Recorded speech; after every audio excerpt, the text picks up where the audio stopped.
Federal agents seized Liam Chen from his mother's arms in their driveway. What happened next exposes kidnapping. At 6:42 a.m. on February 18, 2026, 47 federal agents in tactical gear surrounded a two-story colonial home on Elliott Avenue South in Minneapolis, Minnesota.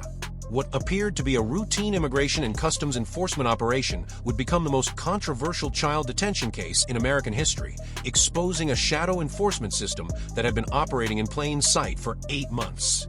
The target was not a cartel operative or trafficking suspect.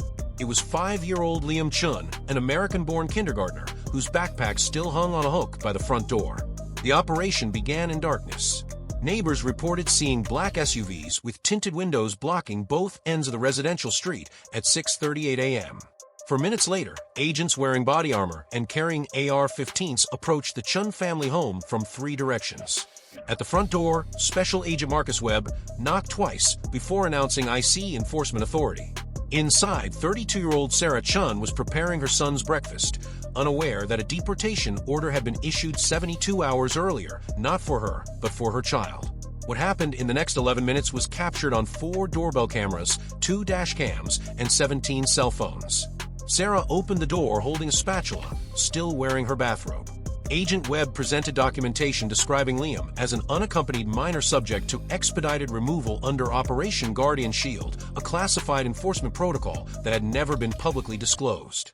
Sarah's first words, recorded clearly on the Henderson family's Ring camera across the street, were not defiance, but confusion. She asked, "Who is Liam Chun?" The agent responded by pointing to her son, who was eating cereal at the kitchen table 20 feet behind her. The legal architecture behind Liam's detention had been constructed in silence. On November 14, 2025, the Department of Homeland Security activated Guardian Shield under Emergency Executive Authority, bypassing standard congressional review. The directive reclassified children born to parents with pending immigration cases as derivative subjects, stripping birthright citizenship protections in cases deemed national security priorities. The classification criteria were never published. The review process was never established.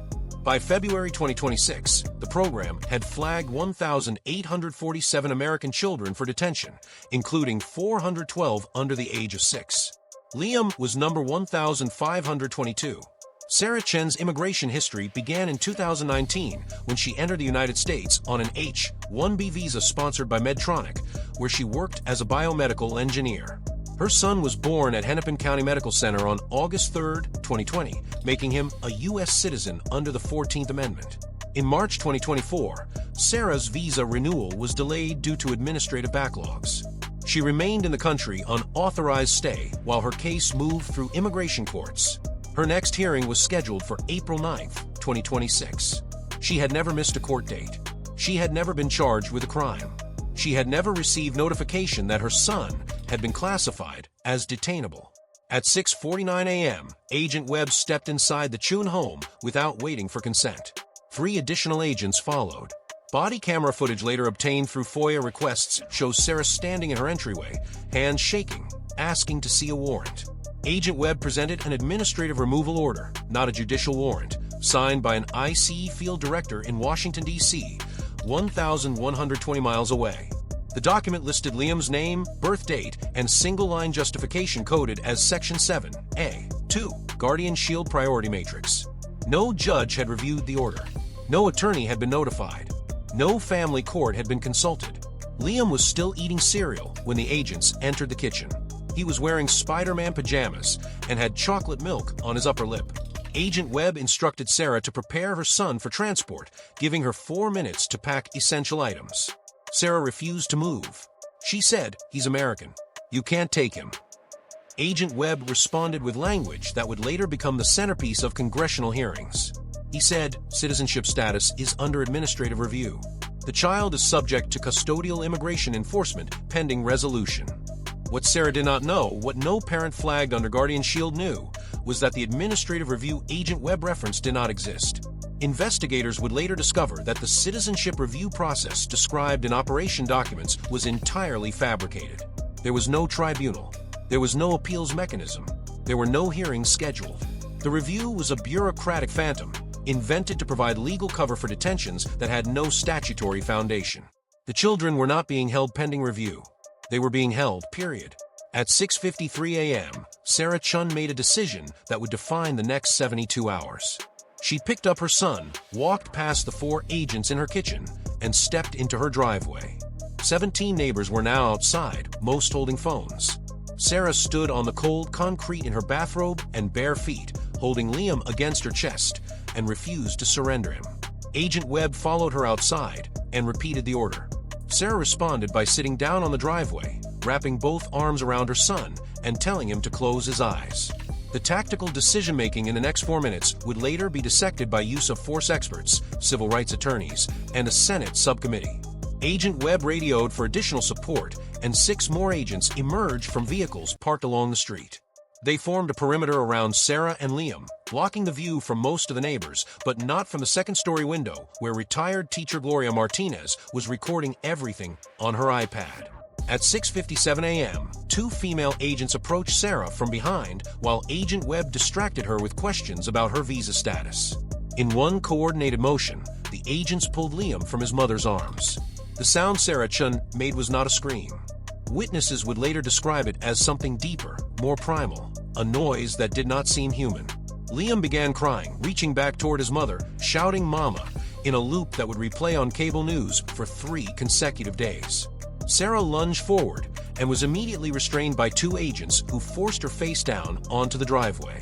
Her wrists were zip-tied behind her back. Her bathrobe opened, exposing her legs to the cold morning air. Across the street, neighbor David Kowalski started running toward the scene. 2 agents intercepted him, hands on holstered weapons, ordering him back to his property. By 7:02 a.m., Liam Chun was secured in the back seat of a black Chevrolet Tahoe with government plates. He was not in a car seat. He was not accompanied by a child welfare specialist. He was seated between 2 armed agents, still wearing his Spider-Man pajamas, still crying, with no jacket despite the 31-degree temperature.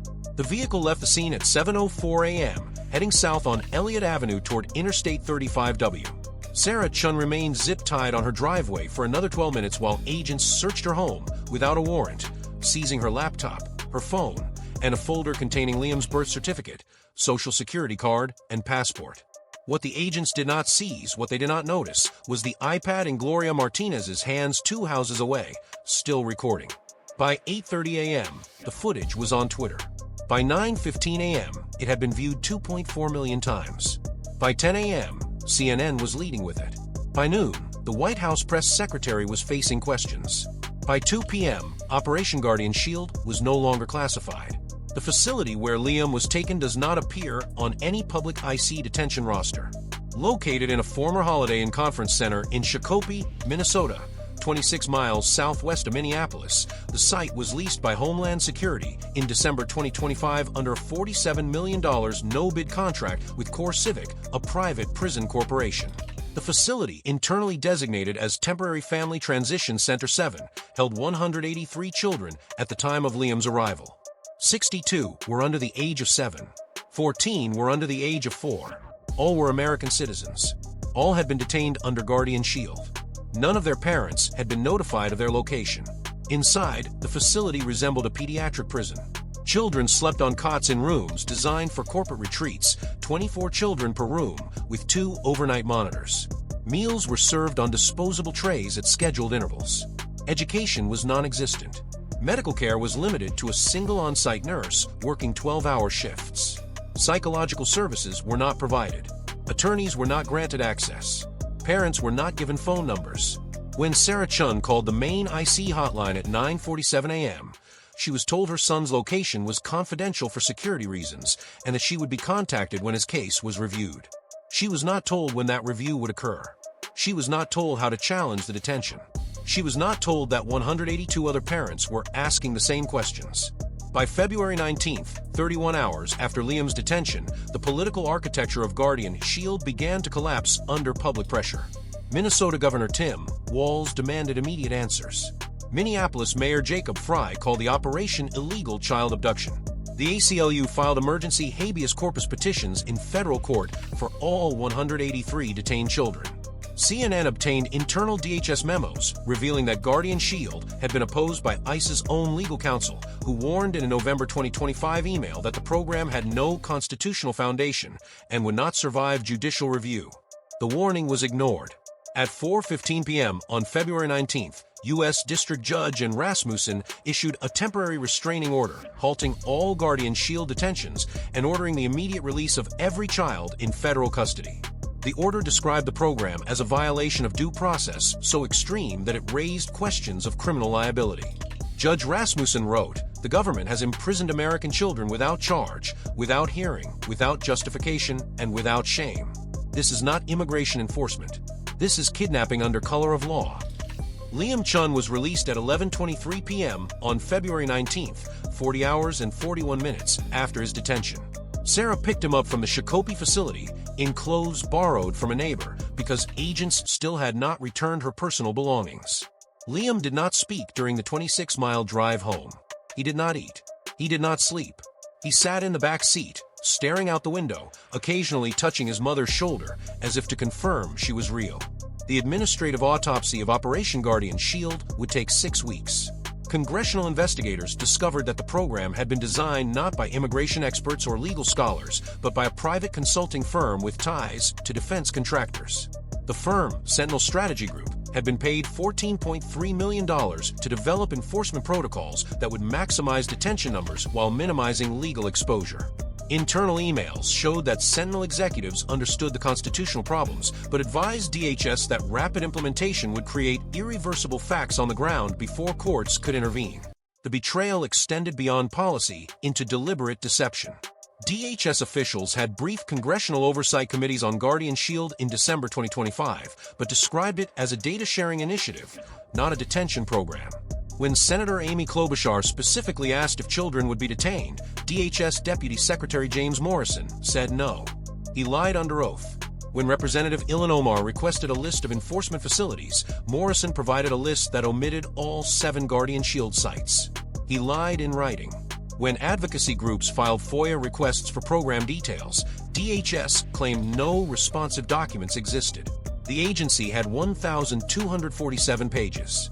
By March 15, 2026, Guardian Shield had been formally terminated. All 183 children had been released. 47 agents faced disciplinary review. 6 senior DHS officials resigned. The Senate Judiciary Committee opened a criminal investigation. CoreCivic's stock dropped 18%. And Liam Chun, who turned 5 years and 7 months old on March 3rd, started having nightmares about men in black uniforms taking him away while his mother screamed. This story is not just about immigration enforcement. It is about what happens when bureaucracies decide that efficiency matters more than humanity, when agencies operate in shadows because sunlight would reveal the horror of what they have built. Operation Guardian Shield was not an accident or an overreach. It was a deliberate system designed by professionals, funded by taxpayers, executed by agents who knew exactly what they were doing. They detained American children, stripped them from their parents, imprisoned them without charge, and called it security. If you are still watching this, understand that what happened to Liam Chun was not an isolated mistake. 182 other families experienced the same terror. Thousands more were on target lists that had not yet been executed. The program was stopped not because the system corrected itself, but because a retired teacher with an iPad recorded what power looks like when it believes no one is watching. Share this with anyone who thinks government overreach only happens in other countries. Comment accountability if you believe agents who kidnap children should face consequences. Because the most dangerous lie is not that bad things happen, is that they could never happen here, in our neighborhoods, to our children, while we sleep soundly, trusting that the people with badges and guns are protecting us, not hunting us.